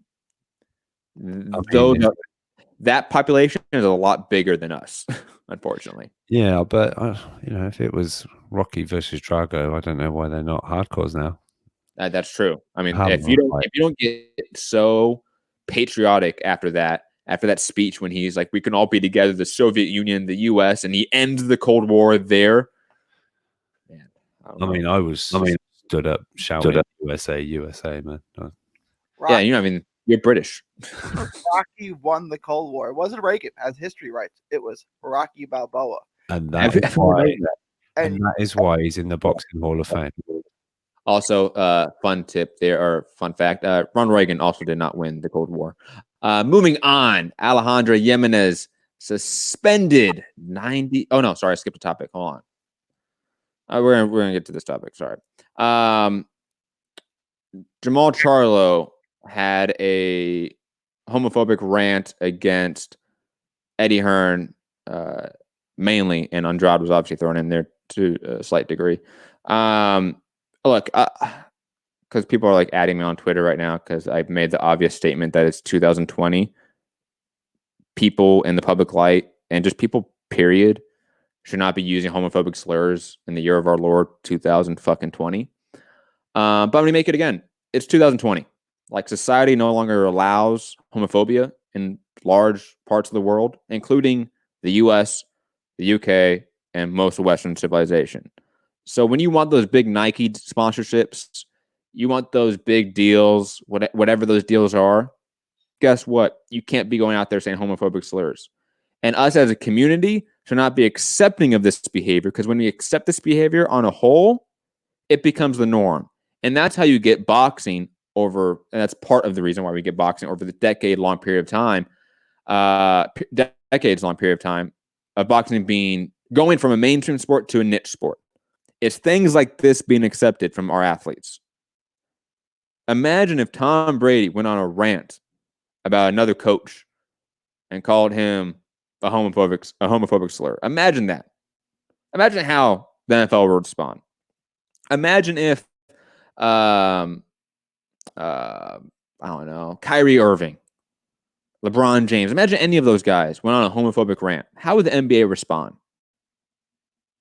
They would have to respond significantly and punish those athletes, because in society, that shit is no longer allowed, and you will lose money. To put it in a very, in my opinion, immoral way of framing it, but I think the only way to make you people understand, you will lose money. You want to get that Nike sponsorship, you want to get the Jordan sponsorship, you want to get whatever sponsorship you want, guess what? You can't be a homophobic piece of shit. You can't do that. Okay? I am sorry that this is the way society is now, that you can't be homophobic. Okay?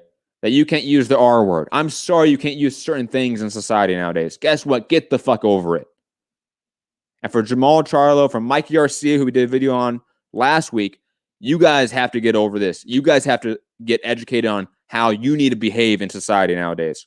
Because guess what? You guys are in the public light. So when Johnny down the street goes on a homophobic rant, we don't talk about it because we don't see it because it's not on camera. You're on camera. You're out there saying it. You will lose money. You will lose sponsorships. Don't do that. Period. Guys, anyone wants to jump into Jamal Charlo's rant? I'm not going to play the clip because I just don't care. I don't have the energy for this shit. But Gary, Rob, anyone wants to jump in here? Yeah, obviously, not nice to hear that kind of stuff, but just want to put that to the side. I don't know, just it's like possibly burnt. Eddie Hearns out there offering $7-8 million or something for a fight. That's someone could just be like, do you know what? Fuck you then. I'm not going to come with you any offers then. Be over there making your 2 million or whatever, or you're like sort of burning bridges in that respect as well. And also calling out Andrade and Jacobs. Yeah, I challenge you to come to the Wilder fight. Like, happy to fight these guys fucking backstage, but not on DAZN for millions and millions of dollars. Like, the guy's fucking crazy. I'm sorry. Like, and it's all this.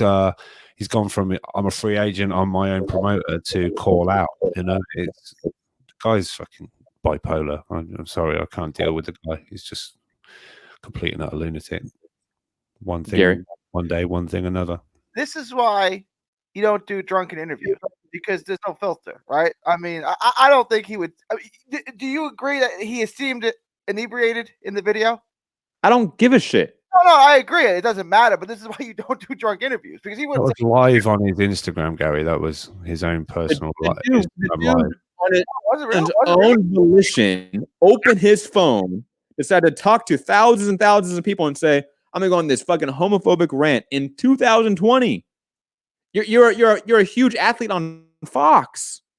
Come on, man. Like, look, get over the SJW shit. I'm not talking to you now, Gary. I'm talking to people listening. Get over the SJW shit. From a pure market capitalistic perspective, this is bad business. You can't be doing this, let alone the immorality of it.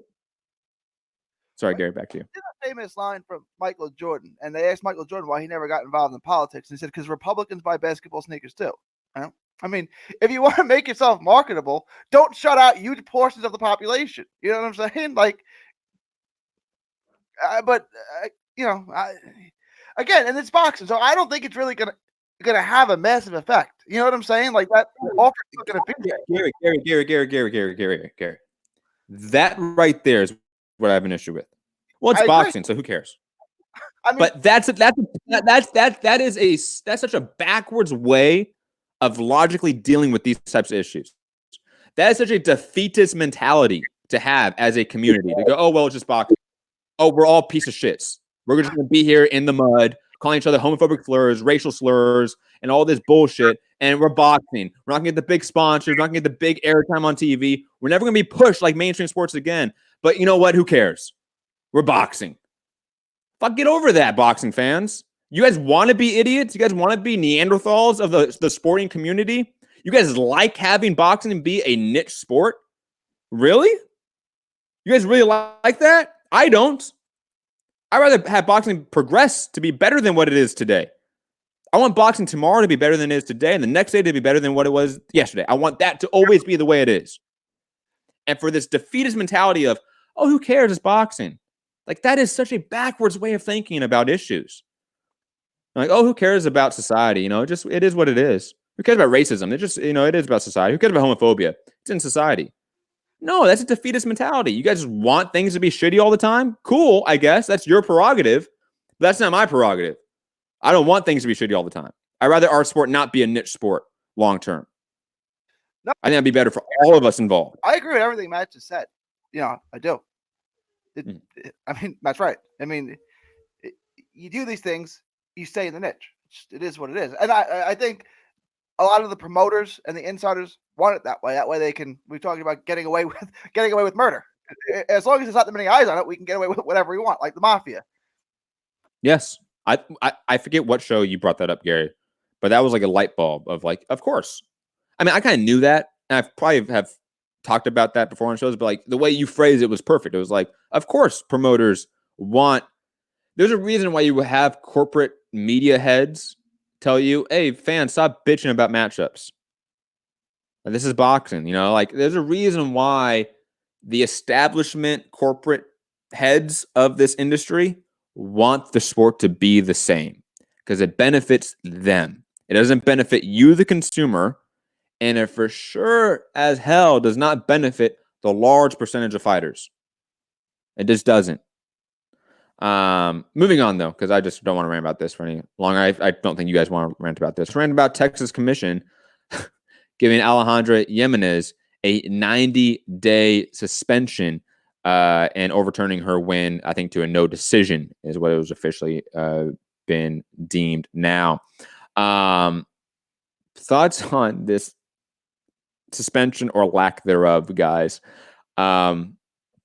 This is on par for Texas Commission, guys. For those that are listening and don't know, the Texas Commission is one of the most notoriously ineffective commissions in all of combat sports. And this kind of, I think, further proves that point. She should have at least got a 6 to 9 month suspension for anabolic steroids. Like the fact that she got a 3-month suspension for anabolic steroids is fucking wild. Guys, thoughts on this? Gary, Rob, I don't know who wants to jump in first. Thoughts on Alejandra Jimenez being suspended only 90 days. And yeah, just thoughts on this. 90-day suspension is not suspension, right? It's like suspending a starting pitcher for 2 days. Well, he wasn't going to pitch for 5 days anyway, so this is like ridiculous. I don't even know what to make of this. I am a Texan. I don't know if you guys knew that. I like Texas. I like to defend Texas, but this isn't defensible. This is insane. This is so. I mean, there's no defending this. A 90-day suspension for somebody who fights 3 times a year is literally not a suspension. This is even they're waiting on the B sample, so I don't even know why a suspension's been given out until she's proven 100%. You know, I'm just saying, WBC on a post. You're 100% right, Rob. But it's the Texas Commission. Like, of course they did that. Like, that's even more on par for them to have the suspension out before the verdict is even in for the fighter. Yeah, while it's under investigation. I get like the WBC suspending her status as the champion, and while it's being investigated, they've done it with Dillian White, everything. You know, anyone who's under investigation, yeah, we're not having you out of there saying you are the representative, you are our champion. Let's clear it up. If everything's fine, great. We're happy for you to be our guy or our girl or whoever's got the bout, whatever, you know. It's completely fine. But under suspension, I get it. But you're suspended for X amount of time when there's an investigation still pending. I don't know. And if it's upheld and she, you know, the B samples goes along with the A sample, then yeah, suspend her. But 90 days, like a guy gets knocked out, he has to wait 90 days and he can fight. You know, there's nothing. That's between fights. Joe Miller, I mean, conclusively was more dirty in his fight, and he still got a 6-month suspension from the sanctioning body. You know, he still got at least like the bare minimum 6-month suspension. Well, he didn't even get a commission, which does take away at least one fight. That does take away at least one fight. I know he didn't get a commission suspension because he wasn't licensed, but he did get a 6-month suspension. The Texas over here is saying, "Fuck that." 90 days, 3 months. That doesn't take away any fight in this state for 90 days. All right, cool. Right, like a 90 days suspension is the same as getting knocked out. If you get knocked out, typically you get a 3 month, 90 days. This is. Yeah, medical suspension. Yep. Like technically, Dezern Cruz cannot fight in Texas for 90 days. Still, right? So it's 3 days per round, and then if there's anything additional that the doctor would recommend, right? But the rule of thumb, so it's a 10-round fight, so she can't fight for 30. If it was a 6-round fight, she couldn't fight for 18. Yeah. The doctor could put on anything else but they never do. Mm-hmm. Yeah, I mean, look, yeah, it's just Texas. Shout out to Texas. Let's move on. Sergey Kovalev planning to fight at cruiserweight while skipping out on settlement abusing women. Gonna be interesting to see how that happens. And his plan to go to cruiserweight, Rob, from his trainer Buddy McGirt, was an interesting one. Their plan is for him to weigh less than 185 pounds for his cruiserweight run, and for him never to weigh up to 200 pounds. First off, I don't think we should really be discussing Kovalev fighting, period, when he is skipping out on settlement payments to the women that he abused. especially when he skipped out to Russia and evaded authorities in the United States. Don't really think we should be talking about him in large degree, or his promoter or network. I just don't think like that should be a conversation. But if he is fighting at cruiserweight, I would love to see like Briedis or no Dorticos. Give me Dorticos. Yes. Give me the black Cuban fighter, because we all know Kovalev's a racist piece of shit. Give me that black Cuban cruiserweight knocking Kovalev out, please. If we have to do something at cruiserweight for Kovalev, give me Dorticos versus Kovalev. Guys, thoughts on Kovalev coming back at cruiserweight and not actually weighing at the cruiserweight limit when he fights there? Like, the guy got knocked out by a blown up middleweight, and he wants to go and face guys bigger than him that are going to come in on fight night as a heavyweight, yet he's going to be, just 10 pounds heavier than the limit he was fighting at before. Fucking that vodka's strong, man. He's crazy. It's just makes no sense. But I mean, Mike Coppinger, did you get the message I sent about Mike Coppinger saying like when he'd likely fight and it'll be under Golden Boy? Which was I did not see that. But I'll be back in a second, guys. I'll be back in a second. Sorry. Yeah, no worries. But yeah, Gary, what do you reckon? I'm actually fine not talking about Kovalev. Well, you're going to have to, because Matt's got up and I don't want to carry the shit. I mean, Kovalev is, I'll use the word interesting human being. I'm not going to try to figure him out. And I'm really not interested in anything he has to do from this point on. But Matt's right. Put him in the Dorticos. Let him get knocked out. Let him get iced. That'd be fun. All right. It's like Margarita. Like, oh, if he's going to fight, let him at least get knocked out. Like, people are at the point now, we like to see Kovalev get beat up. So let's watch him get beat up. Yeah, just trying to find this. Where did he say? Did Mike Coppinger tweet it? He might delete it, actually. And it's a shame. Buddy McGirt always comes up to me as a good guy. Like, I mean, is Buddy McGirt in a position where he's got to defend Kovalev? Like, I mean, I'd kind of cut ties with him. McGirt's had a good career. He's made a lot of money. You're on your own, pal. I can't keep doing this. I don't know what you said, Gary. I just caught the tail end, but I agree. Everyone should cut ties with this guy. I don't know why he's still in the conversation, and that's why I kept him all the way back at this end of the show. Dave Allen, by the way, is in some hot water potentially, and his opponent Dorian Darch. I don't know. Dorian Darkfruit Darch. I don't care. They've apparently they are being investigated by the United Kingdom's Gambling Commission over apparent fight fixing allegations, as there was some weird betting, weird bets coming in at the final sort of hour, the 11th hour on the the third round, which Dorian Darch was knocked out in. I'll say this. I feel like this is getting a lot of attention from boxing fans and heads because fight fixing, like, it's corruption, but this is the type of corruption that largely is one-offs, in my opinion. Like, fight fixing is not a systemic issue in boxing. You don't have promoters fixing fights, in my opinion. What you have is what this has been alleged, that, sort of somebody here, most likely somebody in Dorian Darch's camp or friends or whatever, decided to bet on the third round, and Dorian Darch took the dive on his own volition to help someone else get a huge bet.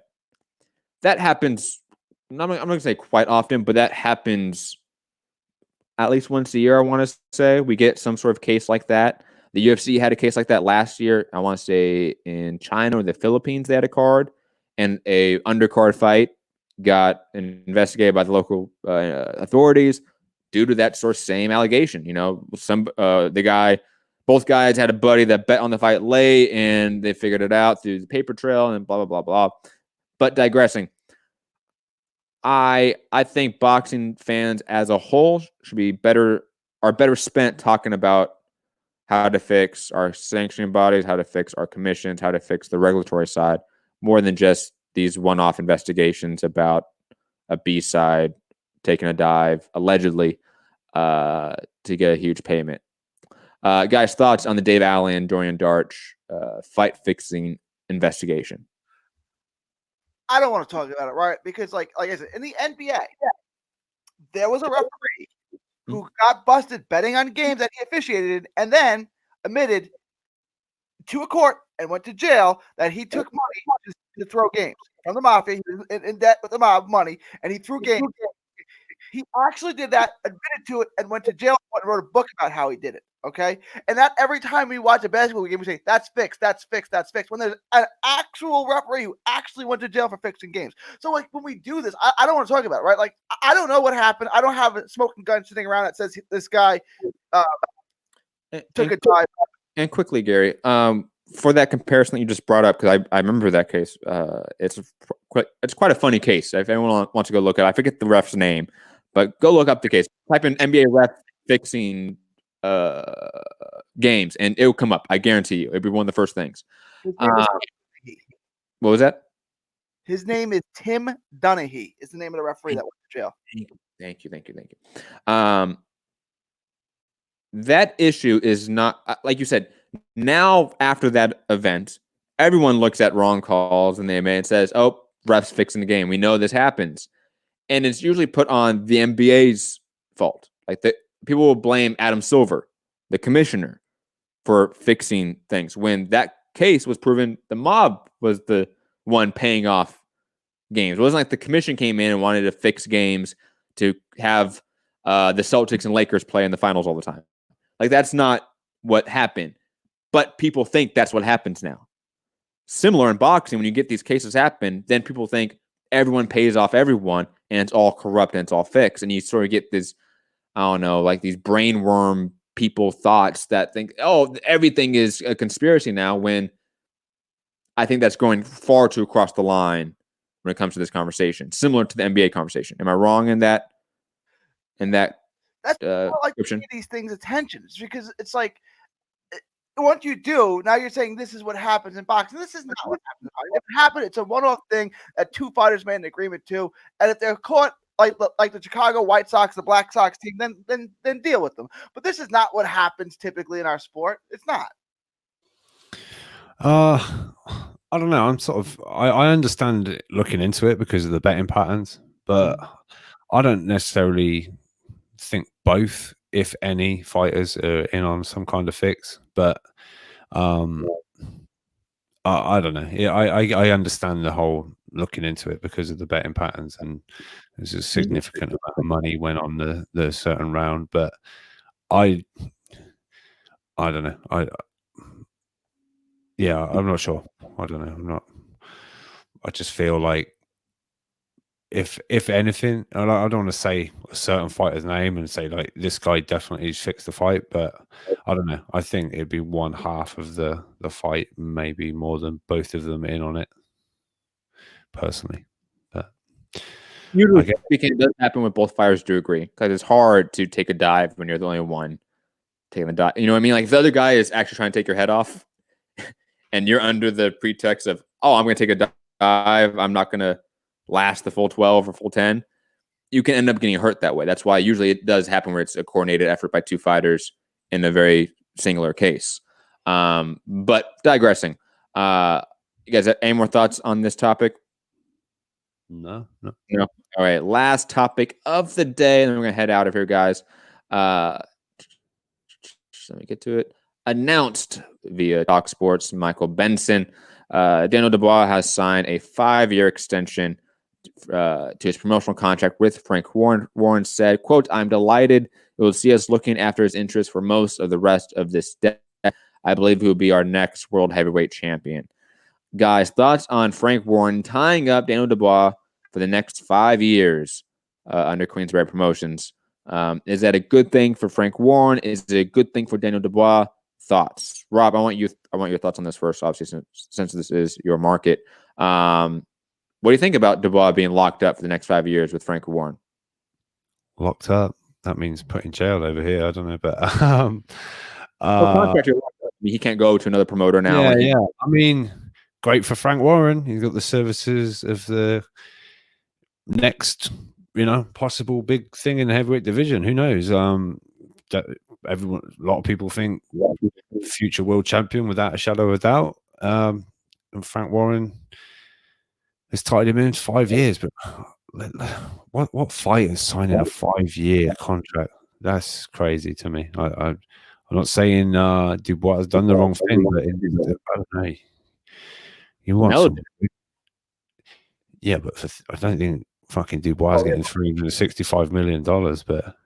But I think period fighters should not be signing 5-year contracts, regardless. No, of course, no. Like I don't think even Canelo should have signed that 5-year contract. He could make that same amount of money, if not more, with a shorter contract.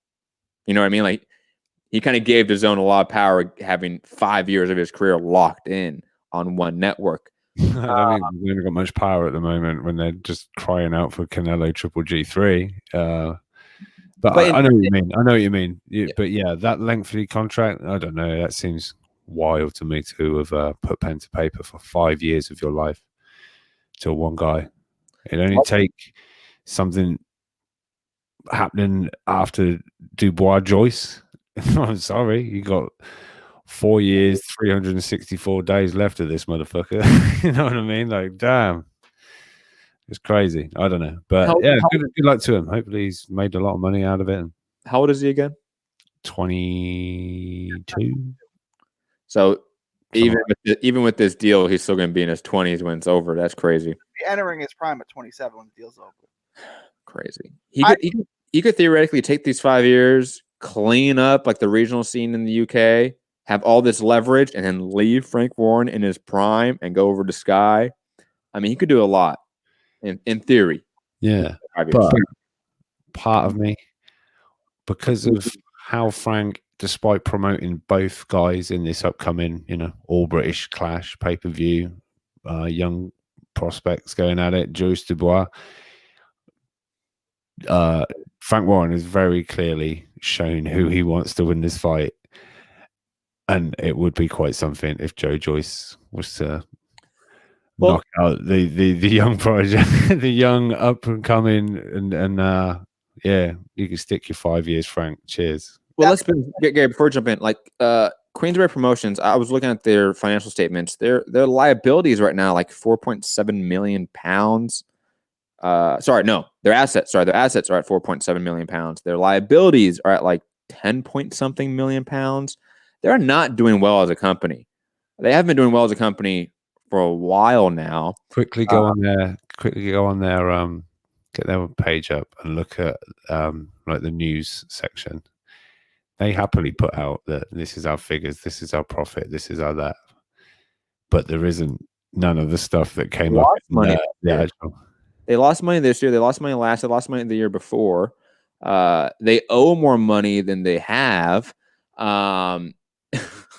Daniel Dubois is their only hope to change the course of the company. Now, it's hard to know exactly that because I don't know if it's funny money. I don't know if those liabilities and assets are just Frank changing back money from his own pocket. I don't know that. I don't know if it's just a tax write-off for him. I don't know how that's set up for him and the company and in the UK. But if I have to guess, with those assets and liabilities and that margin, it's not looking good for the company. And Daniel Dubois is that golden goose. The possibility of him beating Fury, AJ, White, all these guys, Chisora, and him becoming the next AJ of his generation is a distinct possibility and one that would turn that company around, in my opinion. Gary, I know you didn't really jump in here yet, so thoughts on Dubois with this 5-year extension, thoughts on everything me and Rob have been saying? Look, I think promoters should do this kind of stuff more often. I don't know the contract. I don't know the clauses and the ins and outs of it. But like, if he's got a 5-year guarantee for X amount of fights at X amount of dollars, look, Daniel Dubois, you're rich for life. You don't know what tomorrow's going to hold, right? Sign the contract. You're rich for life. You want to be rich for life? Now you are. This is huge for Frank Warren because he's the talent that he needs to save his company. This is his chance to have a Canelo or an Anthony Joshua type fighter.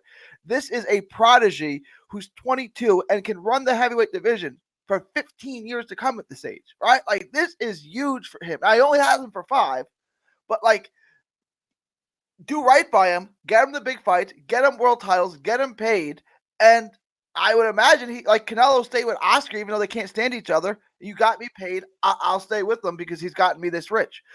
Dubois is that kind of talent, right? Like I haven't seen a heavyweight like this. I don't know. Like I can't even think of the last time I saw a heavyweight at this young of an age who's this destructive and this dominant. I mean, he can be Frank Warren's answer to Anthony Joshua. You know, I don't know if he can be a superstar outside the ring, but he can just demolish people in the ring, and eventually he'll be a star, right? Just because he's a heavyweight who demolishes everyone. He might not have the look and the personality and the charisma of Anthony Joshua, but he'll just 3-4 years from now, if he projects correctly, he'll destroy Anthony Joshua inside the ring. So he'll be a star that way. A lot of people here, have said that he should be the silent assassin. Like he shouldn't talk. He should just be silent. They should just bring him out, put him in the ring, destroy the guy, take him out, disappears.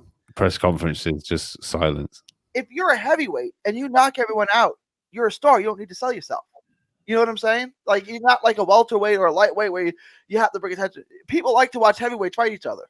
If you can knock them all out, you'll just be a star based on that. You don't need to say, make sure you bring a sleeping bag. You just need to knock people out. Dubois got more talent I've seen anyone in this division in years. So it's like watching Zion Williamson. It's like, okay, he's obviously a star. How great can he be? Yeah. Agreed. Hold on. Start trying to get up everything that you just sent me, Rob. Rob, talk for a second, or Gary, I'm trying to pull up some stuff. When the Lakers, after Magic Johnson's rookie year, the Lakers realized what they had, and they gave Magic Johnson a 25-year contract, right? So they say, we're going to have you forever. Like, you're going to be a Laker moving forward. Like, this is only 5 years, but, like, that's kind of the mentality. It's like, we're going to build this thing around you, right? Like the Lakers did with Magic. We'll get you everything you need. We'll bring you the pieces, the James Worthy, the Kareems, everything like that, the Michael Thompsons. But you're going to be the centerpiece, and you're going to make this organization go. And I kind of feel like that's what Frank Warren is doing with Dubois. Like we're going to build this thing, and it's going to be around you. Yeah, it's going to be the flagship for Frank Warren. It's just, at what point is Dubois going to think, oh, fuck, why did I do that? But I don't know. I'm sure it'll work out for him. Look, he's close to, he's going to get himself into a mandatory position for one of the bouts very soon. I think he's number 3 with the WBO already. So he's like a year away. So. And then a year from now, Virgil Ortiz will run the welterweight division and Dubois will run the heavyweight division, and we'll have a Texan and a Brit as the 2 big stars in boxing. High five. Are you right there, Matt? Is everything okay? Do you want people to smash the thumbs up and all that kind of thing? Yeah, come on, you should know what to do by now. Yeah, but Here we go. Finally, hold on, it's up now. It's up. Let's talk about Manny Pacquiao. Last up of the day, and we're gonna get the fuck out of here. Manny Pacquiao signed to Paradigm Sports Management as his new agency, so to speak. Famously, the agency of Conor McGregor and a lot of other fighters, but obviously mainly Conor McGregor. So now we're getting a lot of people talking about, oh, does this mean Pacquiao McGregor's happening? Does it mean you've lost a stalker? If he's got a new man, I don't think that these aren't managed. This isn't. These wouldn't be Manny Pacquiao's managers now. Oh, this would be his agent. Management. This would be his. Yeah, this would be his agent now. Oh. From my understanding, this isn't his manager. So you still have the profile stalker? Yes, I still have Sean Gibbons. High five. With some very, very weird sexualized Photoshop photos of me. I'm not saying he's projecting at all, but it's very clear he is projecting. Manny Pacquiao fighting Conor McGregor is a shit stain on the idea of human excellence. So let's just not do that. It's also a thumb in the eye of Terence Crawford's pay-per-view coming up. Looks like we've lost that one. Bob's going to be pissed. But Conor can wrestle. I mean, Bud can wrestle. Did you see that thing he said? He said Bud could pin him in the cage because he could. I'm like, pin? Can you UFC guy Matt? Is there a way to win in the UFC with no pinning? No, pinning is not a thing in. Bob's like, he could definitely pin McGregor. I'm like, wait.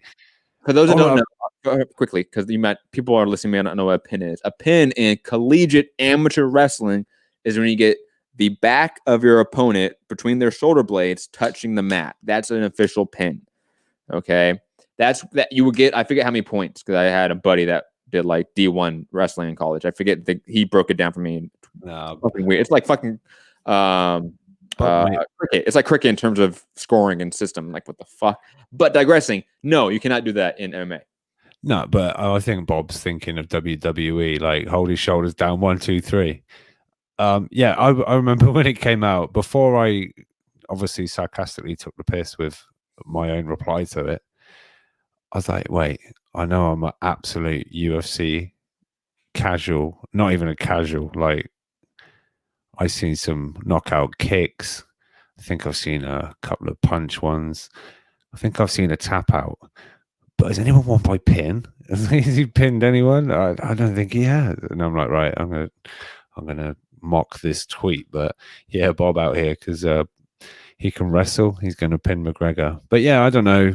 We'll see if that signing to the same management as Connor transpires into anything. But yeah, it's fueled, what you'd expect it to fuel. But yeah, it's crazy. It even looked like a little DAZN post to start with. I was like, oh shit. And then I was like, oh, okay. And then I was like, oh yeah, that's McGregor's guys, right? So yeah. What's so frustrating about this is so Terrence Crawford wrestled in high school. Therefore, he can take down Conor McGregor. Like there's levels to this. Like I was a pretty good high school baseball player, so therefore I can hit Aroldis Chapman and Josh Beck and Mike Cruz. I played high school baseball. Well, Gary, have you been watching DAZN's like schedule lately? You can absolutely do that. They're asking for people if you have enough following, if you have enough subscribers, and you had high school experience in the sport, you can play at the professional level now. DAZN will pay you the money. I mean, I hit bad college. Gary, if you have 1 million subscribers, you can do that on DAZN. Sure. Guaranteed. I mean, once I stepped up to like college baseball, I was the worst guy on the team. Like I was like, this is out of my element now. But no, I mean, sure, if you play in high school and you have enough subscribers, obviously you can take down the best guy in the industry for sure. PSK saying, Rob and Matt, hey, at least Bob knows what a pin is. First off, I don't think he does. Unlike Wilder's flying elbow kick. Yeah, we gotta love that. I will say this: flying elbow kick is a lot funnier. Bob Arum. Yeah. I think Bob was just confused.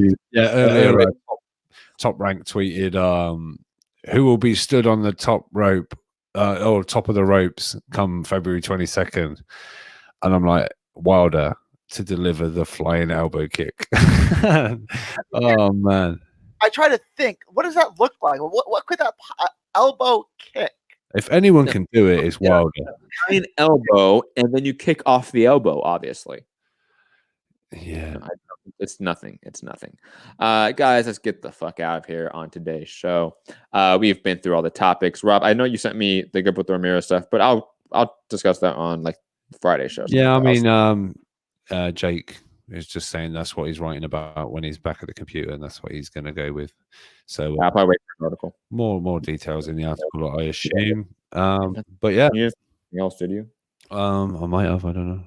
No, you didn't. We're good. Guys, that's going to be it for today's show. Hit the like button, share the show, subscribe, all that fun stuff on YouTube. Listen on podcast form on iTunes. Drop that 5-star review on iTunes and patreon.com/Mixed Combat Radio. If you want to help support the channel in any financial way, only asking for $1 a month. That's it. Only $1 a month. DAZN's asking for $20 a month. We're just asking for $1 a month. That's it. And no YouTuber fights here. And guys, wow. Quite regularly, actually. It's more arguments and shouting. You can find me, Matt Hunter, MCR, on all social media platforms. Gary, actually, hold on. Let me go to Rob first because Gary has a nice sign off that Rob doesn't. Rob, go to you. Yeah, I'm going to steal it now. But no, very quickly, for what we just talked about, Conor McGregor has quote tweeted it and said, "Welcome to the team, Emmanuel." Obviously, Manny. Yeah, not crazy lit weekend for boxing this weekend, but obviously next weekend we got the big 2 million pay-per-view by Behemoth of Wilder Fury 2 coming at us. But yeah, make sure you hit the thumbs up, share the show. UK Rob Instagram and Twitter. UK Rob MCR Instagram and Twitter, should I say, from Great Britain to the world. Yeah. Gary, you do it so much better. Catch you later. Gary in Dallas. Good show today, guys. Good week of, some good names coming up this week in boxing. From Texas to the world. Thank you, and God bless. Peace.